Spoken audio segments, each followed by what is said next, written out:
वालेकुम नाजरीन वीडियो शुरू करने से पहले गुजारिश है, अगर अभी तक आप हमारे चैनल को सब्सक्राइब नहीं किए हैं तो चैनल को सब्सक्राइब कर ले, ऐसे ही हदीस की बेहतरीन मालूमात के लिए, और वीडियो को शेयर भी करें। सही बुखारी की रिवायत है कि अल्लाह इरशाद फरमाता है, जिसने मेरे वली के साथ अदावत रखी मेरा उसके साथ ऐलान जंग है। तो फिर कितना हसास मामला हो गया जब वली की अदावत, वली की दुश्मनी, अल्लाह से दुश्मनी करार पाई कि अब उसका मेरे साथ ऐलान जंग है।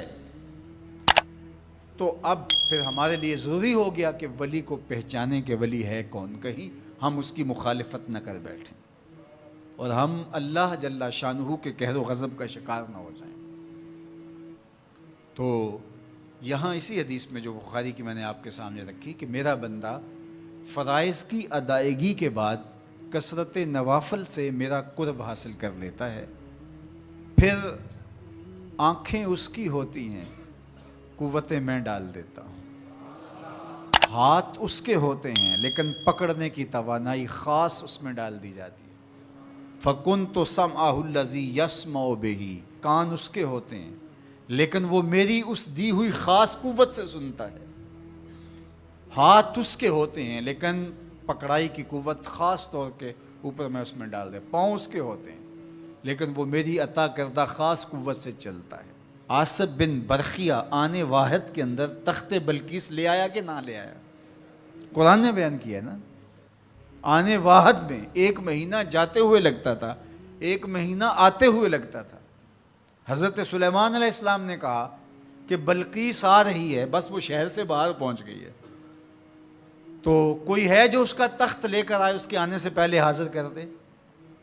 और वो तख्त मुकफ़ल करके आई थी।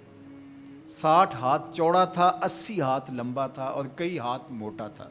तो कहा कोई है जो उसके आने से पहले ले आए? काला अफरीतुम मिनल जिन, एक जिन खड़ा हो गया, कहा हुजूर मैं ले आता हूँ। कब लाओगे? कहा कि मजलिस बर्खास्त होने से पहले पहले तख्त आ जाएगा। बड़ी बात थी, लेकिन सुलेमान ने कहा नहीं, मुझे इससे भी पहले चाहिए। क्या शान है, पैगंबर थे, कहा मुझे इससे भी पहले चाहिए। तो फिर क्या हुआ? कुरान पढ़िए। क़ालल्लज़ी इंदहु इल्मुम मिनल किताब, जिसके पास किताबुल्लाह के इल्म का कुछ हिस्सा था। ज़बूर सारी का आलिम नहीं था, ज़बूर की कुछ आयतों का आलिम था। उसने कहा आना आती का बे, जी हुजूर मैं ले आता हूँ। ये तो दोपहर तक ला रहा है, तुम कब लाओगे? कहा क़ब्ला अन यर्तद्दा इलैका तरफ़ुक, आप आंख बाद में झपकेंगे, तख्त पहले पड़ा होगा। ये कुरान ने कहा है ना। और अभी हज़रत सुलेमान ने आंख झपकी नहीं थी तो तख्त सामने पड़ा था। जब उसको देखा तो बेसाख्ता का हाजा मिन फضل रब्बी, ये मेरे रब का फजल है जिसने मेरी दहलीज के एक खादिम को ये ताकत अता की है कि 1 महीने की मसाफत से इतना बड़ा तख्त आने वाहद में आंख झपकने से पहले हाजिर कर देता है। आना आती का बेही, लफ्ज़ सुनिए, आना मैं, आती का आता हूँ, बे ही उसको साथ लेके, यानी मैं अभी गया और अभी आया और तख्त भी ले आया और वो वहाँ से गायब भी दिखाई नहीं दिया और तख्त भी वहाँ मौजूद था। और हज़रत सुलेमान ने कहा कि ये मेरे रब का फ़ज़ल है। और इस कहानी को मेरे रब ने कुरान में बयान फरमाया।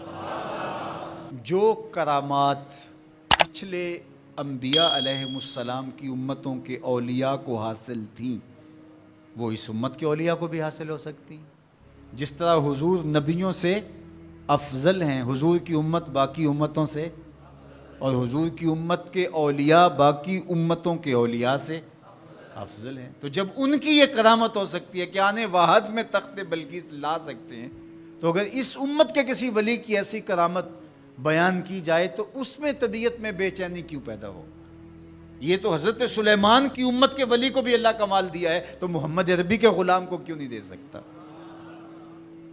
तो जो हज़रत शाह नक्शबंद बुखारी अलैहिर्रहमा का जिक्र किया जाता है कि जब आपकी खादिमा को और आप से अकीदत का दम भरने वाली खातून को काबुल में महल की छत से धक्का दे दिया गया और जब وہ نیچے پہنچی تو حضرت شاہ نقشبند بخاری علیہ رحمہ نے اس کو جو ہے وہ آسانی کے ساتھ زمین پہ رکھ دیا تو حیرت سے آنکھیں پھٹی رہ جاتی ہیں اور پوچھتی ہیں کہ آپ کب آئے؟ آپ تو بخارے میں تھے۔ تو برجستہ بولتے ہیں تو از چبارہ آمدی من از بخارا آمدن، تو چبارے سے چل پڑی تھی، میں بخارے سے چل پڑا تھا۔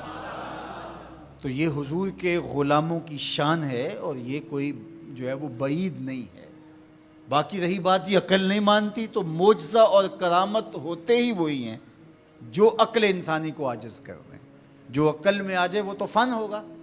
ما یعجز بہ العقل، عقل کی جہاں پہنچ نہ ہو، جو ظاہری اسباب سے ماورا ہو، جو چیزیں ما فوق الفطرت ہوں، تو انہیں ہی تو کرامت، قدرت یا معجزہ کہا جاتا ہے۔ اور اگر وہ عقل اور فہم اور ادراک میں آ جائیں تو پھر جو ہے وہ کیا ہو، تو اس کی نظیر ہمارے پاس قرآن میں موجود ہے۔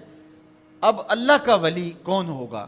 حضور علیہ السلام سے پوچھا گیا، ابن مردوی اور باقی لوگوں نے روایت کیا کہ حضور ولی کون ہے؟